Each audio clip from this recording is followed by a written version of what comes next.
Hi everyone, in front of me I've got OUKITEL C33 and let me share with you how to update the apps on this device. So let's start with opening the list of apps and find the Play Store. But before, actually, the most important thing, the internet connection. Make sure that you've got one, and I highly recommend to use the Wi-Fi instead of mobile data.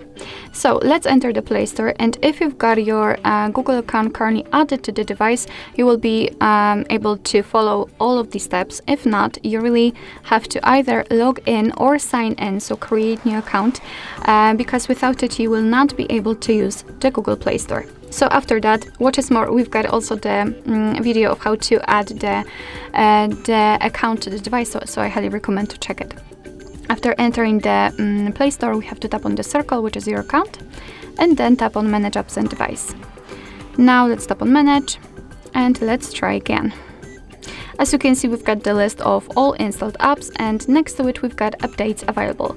And all we have to do is to either mark all of them if you want to, and if not, just find 2 or 3 different apps which you would like to update and mark them. So let me be Contacts and maybe Opera and Google Drive. After marking, simply tap on this update icon in the right upper corner, and as you can see, your device will download the updates, and after that they will be automatically installed, so you do not really have to wait here. You can go out and do whatever you want, just wait patiently for the installation. Alright, so that will be all. Thank you so much for watching. I hope that this video was helpful, and if it was, please hit the subscribe button and leave the thumbs up.